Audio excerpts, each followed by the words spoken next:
भाई ये तो बात बहुत अच्छी है आप लोगों की। इसी तरह से मैं सोचता रहा पाजी के क्या करूं क्या करूं क्या करूं। फिर ऐसे ही जब यहाँ आया, पहले से परेशान था बहुत, मैं स्ट्रेस में था, और ऐसे मेरी तरह काफ़ी लोग हैं जो स्ट्रेस में है। हम लोग सिर्फ एक ही बात सुनते थे हमारे लोगों के मुंह से कि भाई इस्लाम ऐसा, इस्लाम वैसा, इस्लाम ऐसा, इस्लाम वैसा। देखो, आप किसी को जितना तंग करोगे ना, आप जिसकी जो सच्चे पे चलेगा ना, आप उसको, वो कहते हैं ना साहब कि सच्चे के साथ कभी पंगा मत लेना, ठीक है। वाह। जब सच्चा पलटता है तो भाई बड़े बड़ों का हाल बुरा हो जाता है। तो हाँ। वो हिसाब हमारा हो गया है। आज आम इन्होंने आदमी सवाल, आम आदमी जी, आम आदमी सोता हुआ शेर है, उंगली मत उंगली कर, मत करना, जाग गया जाग तो जाएगा चीर तो फाड़ चीर देगा। फाड़ देगा। बिल्कुल हाँ, बिल्कुल वही इसीलिए। बात है आमिर साहब। और लो उन्होंने यार, उंगली इसी की चीज थी के कि, साथ आगे बढ़ते हैं। मजा आ रहा है जी बात जी, करने का, मगर मैं पीछे देख रहा हूँ कॉलर्स के साथ ज्यादती ना हो जाए, सिर्फ मसला नहीं ये है, नहीं आमिर वरना साहब, जरूर तो आपकी बात मानेंगे। मेरे को अब ये आपसे कहना था आमिर साहब कि मैंने लास्ट टाइम भी सैम साहब से एक दो दिन पहले कहा था कि ये जो खीर से राम जी पैदा हुए, सीता जी हम्म। लकीर से पैदा हुई है। आप लोग इतनी नॉलेज रखते हो, उतना पढ़ते हो, तो मुझे आज तक इसका उत्तर नहीं मिला कि कैसा पैदा हुए। आमिर साहब, अगर आप इसमें कुछ आपका एक्सपीरियंस है तो मुझे प्लीज एक्सप्लेन कर दे। रावण सोया नहीं है। ठीक है। असल में ये है कि जो ये खीर और लकीर की बात है ना जी, ये तो जी। इस्तेआरा है, मेटाफोर है। असल में खीर हम्म। कुछ और थी। हाँ। हाँ। ये जो समझ गए जी। हैं? ठीक है बंदे भाई। वाले। ओके। मर्द मक्खन, प्रभु, मर्द मक्खन। जी। बहुत तेज हो प्रभु जी। हाँ, समझ गया ठीक। प्रभु। हाँ, टेक केयर, टेक केयर, जी जी। Take care. बहुत बहुत धन्यवाद। थैंक लें यू। जी दोस्तों, हमारे साथ बहुत शुक्रिया। हमारे साथ थे जनाब रावण जी के भक्त सैम भाई। आप वापस आ चुके हैं? अच्छा जी। सैम भाई माइक म्यूट है, अगर आप बोल रहे हैं तो माइक म्यूट है। मेरे ख्याल से सैम भाई अभी नहीं आए, चले साथ रहेंगे। एक और सिस्टर हमारे साथ ज्वाइन की है, Seema Jadeja. Welcome on the stage Seema sister, welcome. अस्सलाम वालेकुम आमिर भाई। वालेकुम अस्सलाम रहमतुल्लाहि व बरकात। जी सिस्टर, प्रभु, कोई सवाल, कोई बात? जी जी जी। आमिर भाई, एक छोटा सा सवाल था कि जी जैसे आपको पता है मैं कन्वर्टेड मुस्लिम हूँ। जी तो जी। ये जो दूसरे लोग हैं वो कन्वर्टेड, जो लेडीज होते हैं मुस्लिम, उनको ये आधे दिमाग वाले क्यों कहते हैं? जरा अगर आपको कुछ इस बारे में पता हो तो आप जरा बता दीजिएगा, क्योंकि बहुत सारे क्या कहते हैं, बहुत ज्यादा कमेंट्स आए हैं इस हाँ, वो हवाले से आएंगे, ना। वो आएंगे, वो आएंगे। हाँ, मैं समझ गया, मैं समझ गया हूँ। वो हम्म। अगर आप मेल होती तो ना आपको हम्म। कहते, फीमेल है इसलिए कह सही। रही हैं। उसके पीछे वजह है, रीजन है। देखें, इनको ना स्क्रिप्ट दी जाती है। अगर कोई मेल कन्वर्ट हो गया है तो उसको दी जाएगी पूरी की पूरी उसके खिलाफ स्क्रिप्ट दी जाएगी। ठीक है। मिसाल हम्म। के तौर पर उसको कहा जाएगा तेरी बीवी का हलाला हो गया, ठीक है, या भी करवाएगा, अच्छा। ठीक है।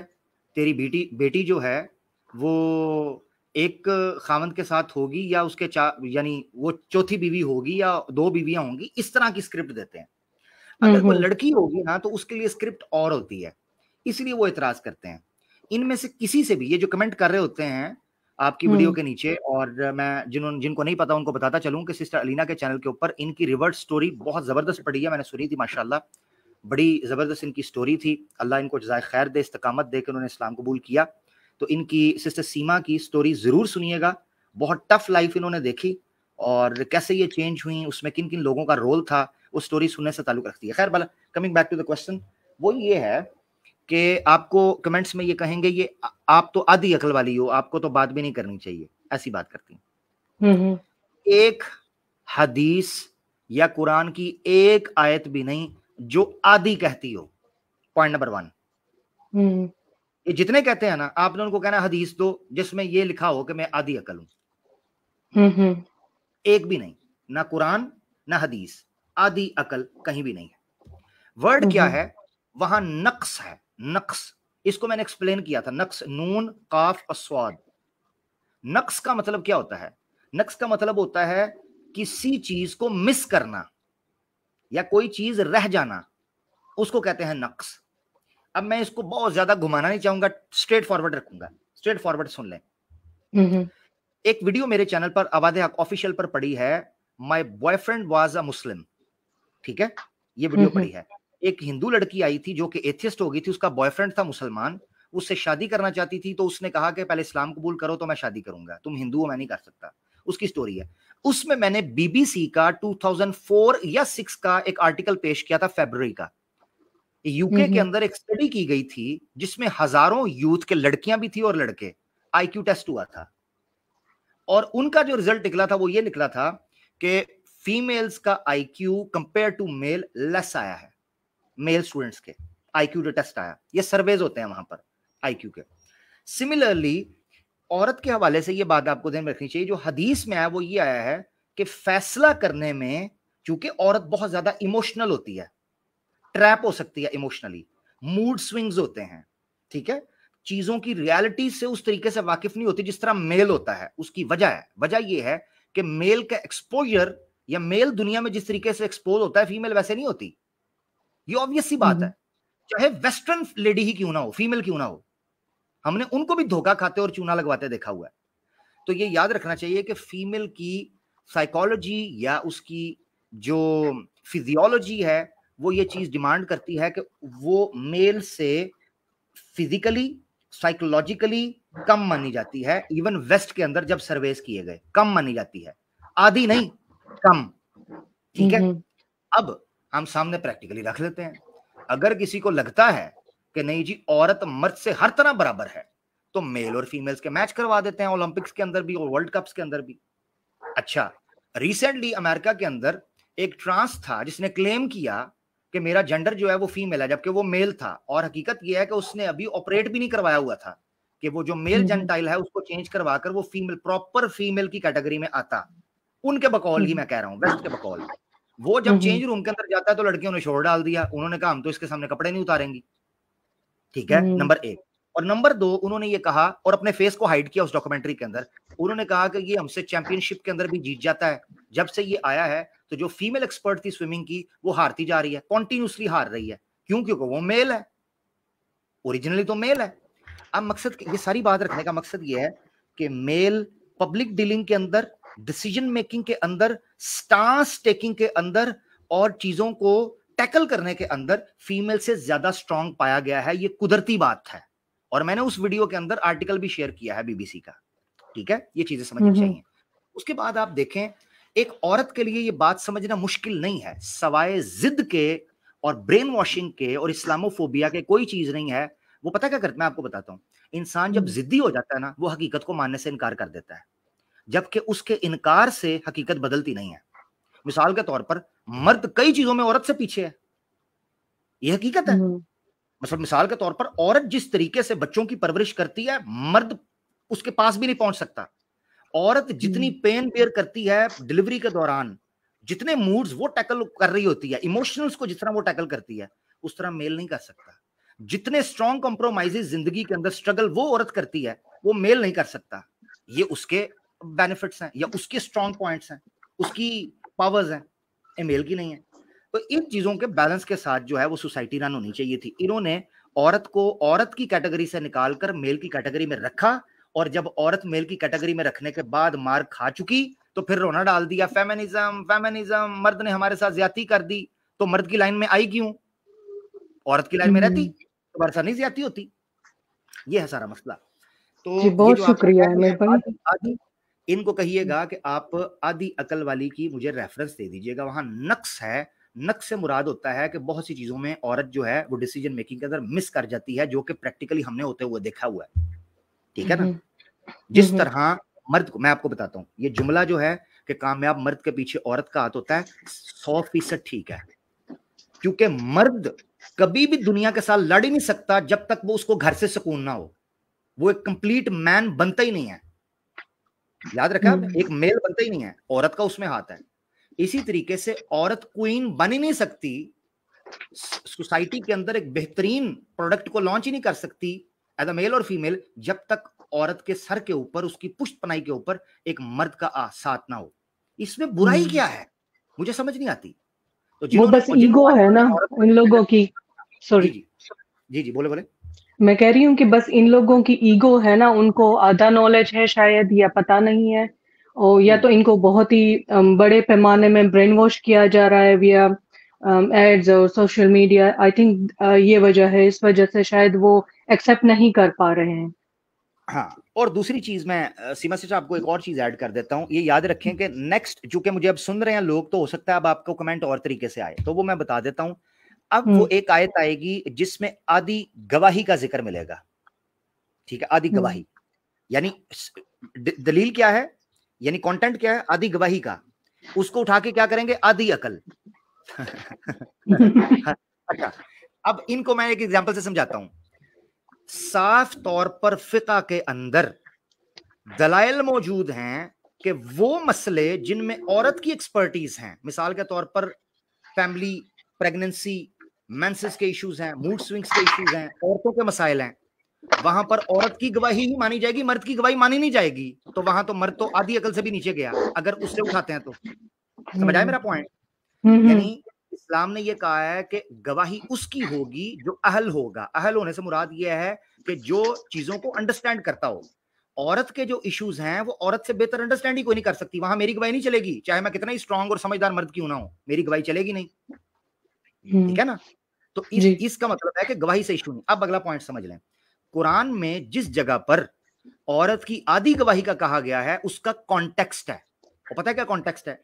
कॉन्टेक्स्ट ये है कि औरत अगर बिजनेस करना चाह रही है, मार्केट में निकलना चाह रही है, तो उसके लिए जरूरी ये है कि या तो उसका महरम उसके साथ हो, हस्बैंड, बाप, भाई, बेटा, या कोई महरम, मामू, मामू और चाचा उसको सपोर्ट करे, ठीक है, उसका महरम हो, मुस्तकिल महरम जो होता है। महरम से मुराद यह है जिसके साथ उसकी शादी नहीं हो सकती और वो भाइयों की तरह हो, बाप की तरह हो, ऐसा खून का रिश्ता हो जिसके अंदर शादी ना हो सकती हो, नंबर 1।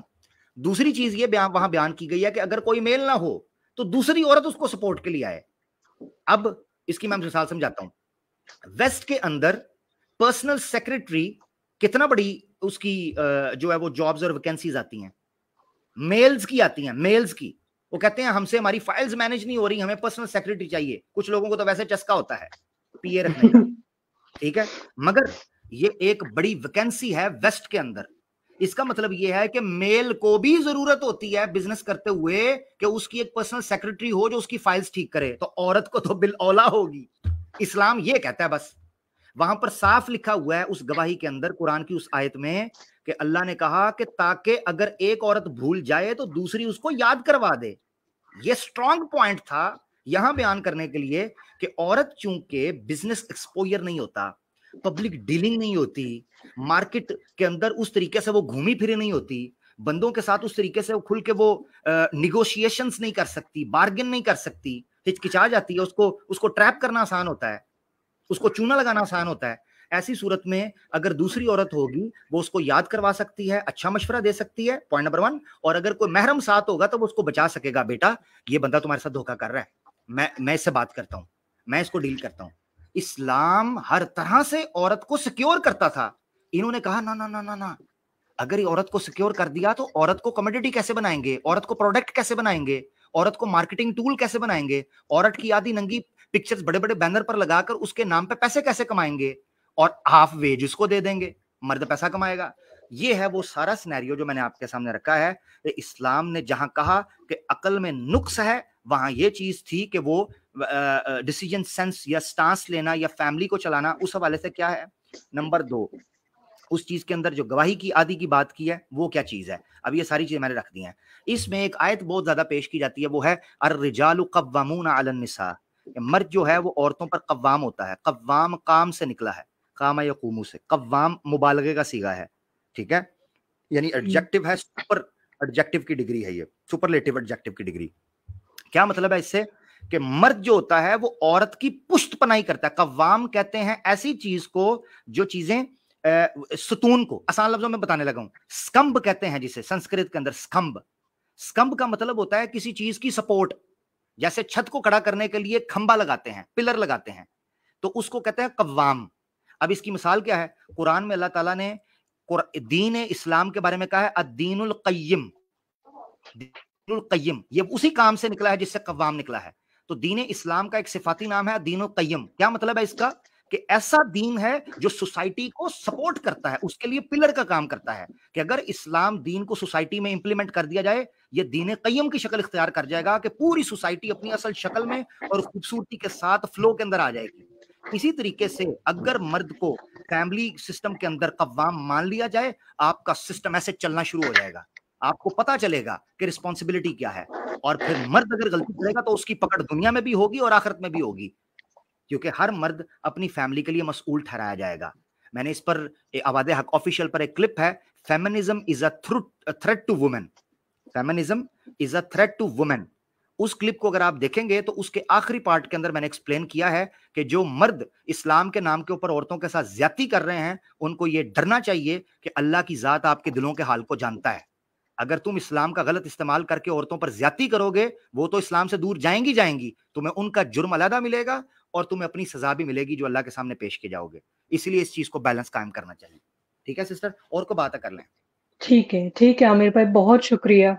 मैंने वैसे सिस्टर की स्ट्रीम में जाती हूँ, लेकिन आज देखा कि सिस्टर्स आ रहे हैं ना, तो मैंने कहा मैं आपसे ये सवाल पूछूं कि काफी दिनों से मेरे माइंड में चल रहा था। बहुत शुक्रिया आमिर भाई, अल्लाह आपको सलामत रखे। ओके, अल्लाह हाफिज। बहुत शुक्रिया, जज़ाकल्लाह। अल्लाह अपना ख्याल रखिएगा। सीमा सिस्टर थी जो कि एक रिवर्ट है माशाल्लाह, अल्लाह ताला इनको इस्तकामत दे। एक कमेंट मुझे नजर आया, मेरा दिल खुश हुआ, कहता है मैं एक हिंदू हूँ मगर आमिर सर का लाइव स्ट्रीम अच्छा लगता है। भाई बहुत शुक्रिया, आपको अगर अच्छा लगता है तो दुआ में याद रखिएगा। मैं कह सकता हूँ अगर आप कोई चीज़ भी बोल सकते हैं अच्छी, तो अल्लाह आपको जज़ाए खैर दे। यार मुझे एक लग रहा है जहान करके एक आईडी आई है। सैम भैया वापस आ चुके हैं? हेलो सैम भाई, माइक म्यूट है आपका। ओके, तो इसका मतलब है सैम भाई जा चुके हों। जहान हमारे साथ हैं जी। जहान, माइक अनम्यूट कर लें। जहान, माइक अनम्यूट कर लें जी आप। जहान, ठीक हो गया जी। मैं आपको स्टूडियो से, आई एम रियली सॉरी, जगह बनाने के लिए ताकि लोगों को लिया जा सके।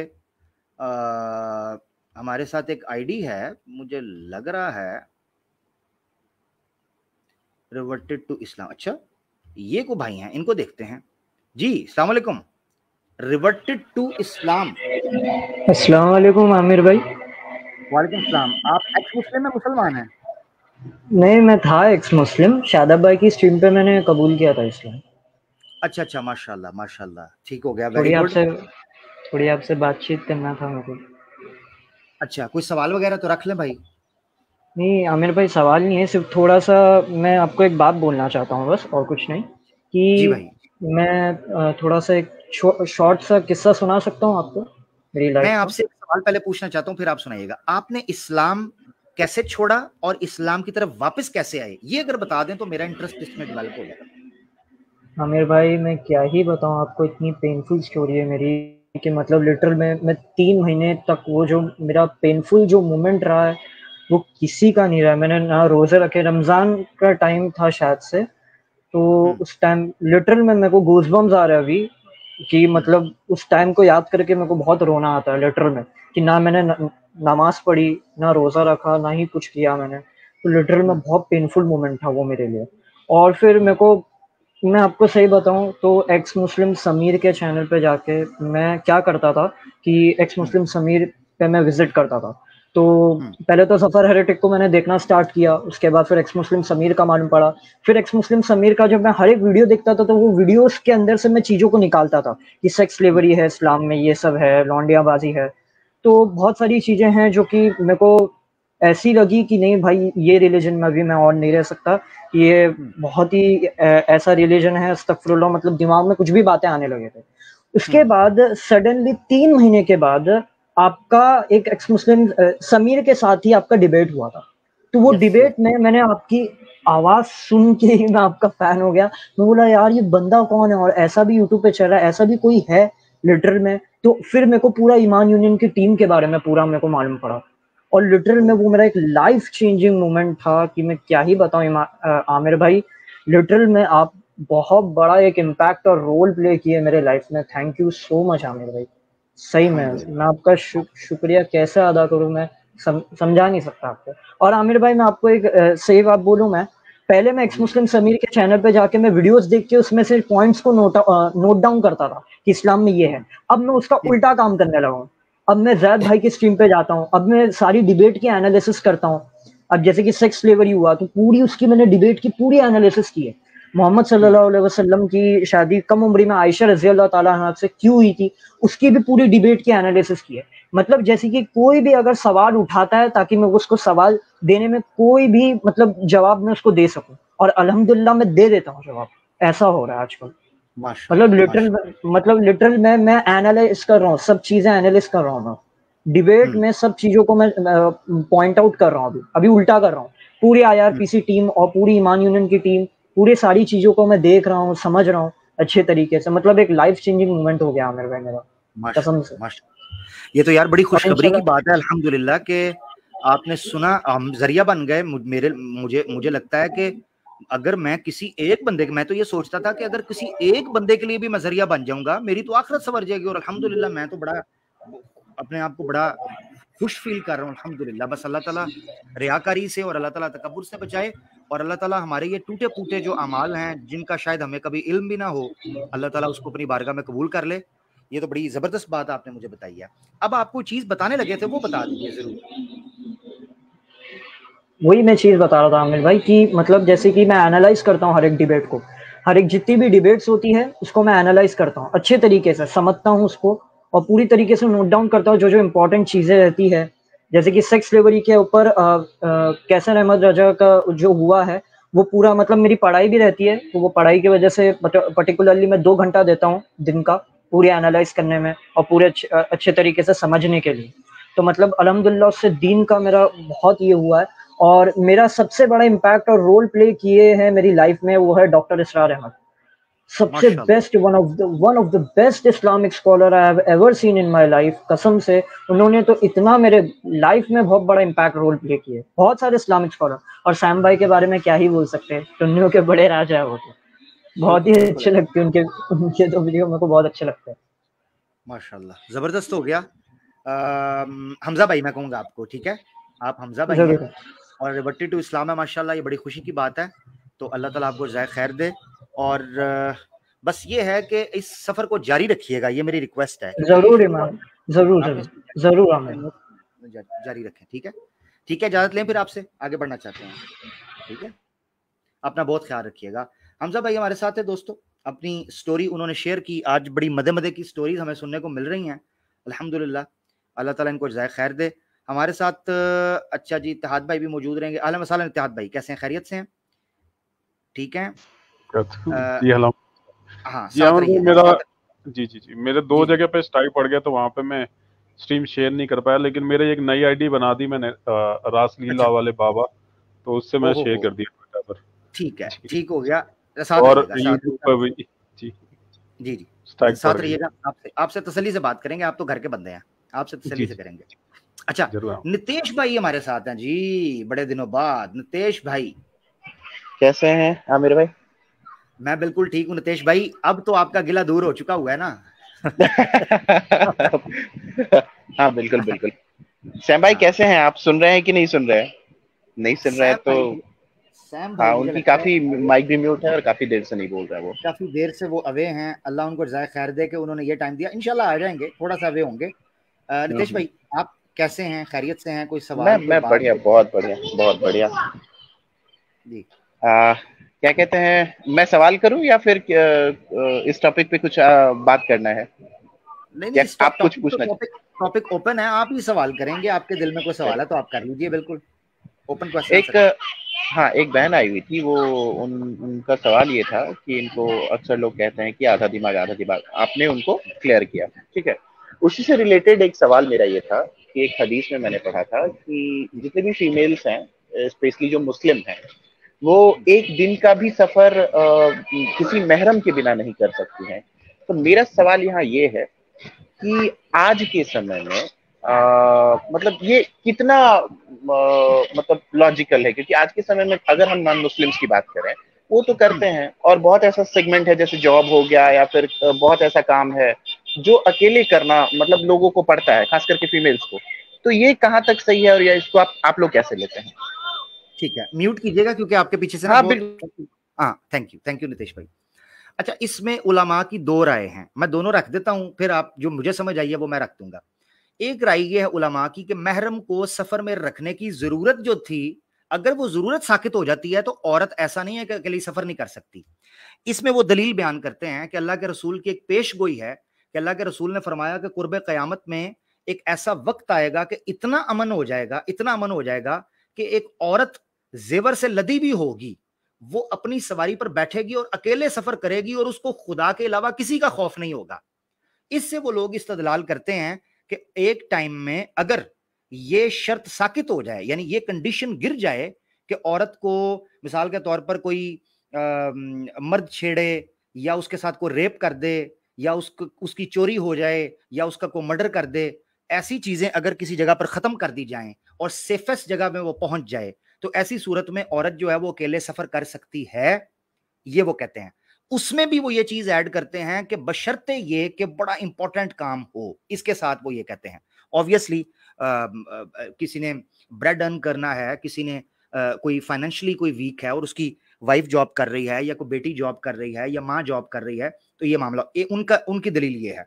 अच्छा, दूसरे लोग हैं वो कहते हैं कि नहीं, चाहे दुनिया में कोई मर्द भी ना रहे और वो अकेले हों, यानी बहन भाई अकेले हैं और दुनिया में कोई मर्द भी नहीं, तब भी कुरान के हुक्म को या इस्लाम के हुक्म को फॉलो किया जाएगा कि वो मर्द की जिम्मेदारी है कि वो उस औरत को हर तरह से प्रोटेक्ट करेगा। ठीक है, तो ये दो चीजें आपके सामने हैं, ये मैंने दोनों चीजें रख दी। अब मैं आपके सामने एक सूरत हाल रख देता हूं जो मेरी नजर के अंदर है। वो ये है, आज के दौर में मेरी नजर के अंदर मर्द इररिस्पॉन्सिबल होता जा रहा है। जब जब कोई चीज लैक करती है तब तब उस चीज की जिम्मेदारी ज्यादा डालनी पड़ती है, ये मेरा मानना है। जब जब कोई रिस्पॉन्सिबल बंदा लैक करता है अपनी रिस्पॉन्सिबिलिटी से, तब तब उसके ऊपर जिम्मेदारी ज्यादा डालनी चाहिए। उसकी वजह यह है कि उसको जिम्मेदार बनाया जाए, एहसास दिलाया जाए ताकि वो हकूक पूरे करे, राइट्स पूरे करे। ऐसी सूरत में मेरी ये राय ये है कि औरत को चाहिए कि अगर उसने ऐसी जगह पर सफर करना है कि जिसमें उसका महरम मौजूद है और किसी किस्म का कोई शरी उज़र मौजूद नहीं, तो उस जगह पर शरी उज़र से मुराद ये है कि एक ऐसा एक्सक्यूज जो इस्लामिक पॉइंट ऑफ व्यू से वैलिड होता हो, तो उस औरत को चाहिए कि वो अपने महरम को साथ लेके जाए और महरम के ऊपर वाजिब है कि उसके साथ जाए। क्यों? पता क्या है? Safety security point of view से नहीं, मॉरल पॉइंट ऑफ व्यू से। मॉरल पॉइंट ऑफ व्यू से ये है कि उसकी रिस्पॉन्सिबिलिटी को बढ़ाया जाए, उसको एक्टिव किया जाए। इसकी मिसाल मैं आपको देता हूं। नितेश भाई, छोटे छोटे बच्चे होते हैं, हम उनको पैसे देते हैं और कहते हैं जाओ ये बेगर की मदद, गरीब की मदद कर आओ, हालांकि हम खुद भी कर सकते हैं। पता क्यों? क्योंकि बच्चों में ये आस्था पैदा करना, ये सम्मान पैदा करना, ये रिस्पॉन्सिबिलिटी पैदा करना कि वो अपना एक पार्ट और अपने कंट्रीब्यूशन रखते हैं जो सोसाइटी की तरफ उन्होंने देना है, बच्चों के अंदर बचपन से। इसी तरीके से मैंने ऐसे घरों में देखा है, हमारे खुद के घर के अंदर भी ऐसा होता है कि वालदा जो हैं वो चाहे मिसाल के तौर पर मेरा अगर एक भाई है, वो कमा भी रहा है और वो मुझसे छोटा है, तो मेरी वालदा फिर भी फोर्स करेंगी, चाहे वो छोटा है चाहे कमा रहा है, मगर तुमने फिर भी उसको सपोर्ट करना है, कुछ ना कुछ अपनी इनकम के अंदर से उसको देना है। पता क्यों? क्योंकि रिलेशनशिप स्ट्रांग हो। पता है आपको, रिलेशनशिप तब तक स्ट्रांग नहीं होता जब तक आप सेक्रीफाइस नहीं करते। आज के दौर में जो नफसा नफसी का आलम है कि बहन को भाई की फिक्र नहीं है, भाई को बहन की फिक्र नहीं है, माँ बाप को बच्चों की परवाह नहीं है, बच्चों को माँ बाप की परवाह नहीं है, सोशल फैब्रिक और फैमिली सिस्टम कोलैप्स कर रहा है। ऐसी सूरत में हमें रिस्पॉन्सिबिलिटी को कायम करने के लिए और सोसाइटी के अंदर ऐसा रुझान पैदा करने के लिए कि वो ज्यादा बेहतर हो जाए, हमें फोर्स करना चाहिए। अब मैं मिसाल आपको देता हूं। वेस्ट ने खुला छोड़ा, सेफ्टी दी ना औरत को, सेफ्टी दी बच्चे को, मगर खुला छोड़ा। वो एक बुराई से बचकर दूसरी बुराई में चले गए। अरबी का एक मकूला है, फर्रा मिनल मतारी वकाम तहतल मीज़ाब, बारिश से बचने के लिए आबशार के नीचे खड़े हो गए, जिसे कहते हैं आसमान से गिरा खजूर में अटका। वेस्ट के साथ ये हुआ। वेस्ट ने जहां रूल्स एंड रेगुलेशंस कायम किए, लॉ एंड ऑर्डर किया, पीस एंड सेफ्टी कायम की, औरतों को सिक्योरिटी दी, वहीं दूसरी जगह पर उनका इस्तेसाल शुरू हो गया, दूसरे मसले सामने आ गए। ठीक है, ऐसी सूरत में इस्लाम ये करता है कि बाज पाबंदियां इन अ लॉन्ग रन वो चाहता है कि सोसाइटी के अंदर एक सेंस ऑफ रिस्पॉन्सिबिलिटी पैदा हो। मैंने जो समीर के साथ डिबेट होनी थी, उस डिबेट के अंदर वो हुई नहीं, अनफॉर्चुनेटली अपनी शर्त पे पूरा नहीं उतरा।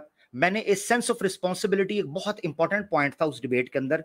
मैंने उस वक्त प्रॉमिस किया था कि जैसे ही मौका मिलेगा कभी मैं करूंगा कि मोहम्मद सल्लल्लाहु अलैहि वसल्लम सच्चे पैगंबर क्यों हैं।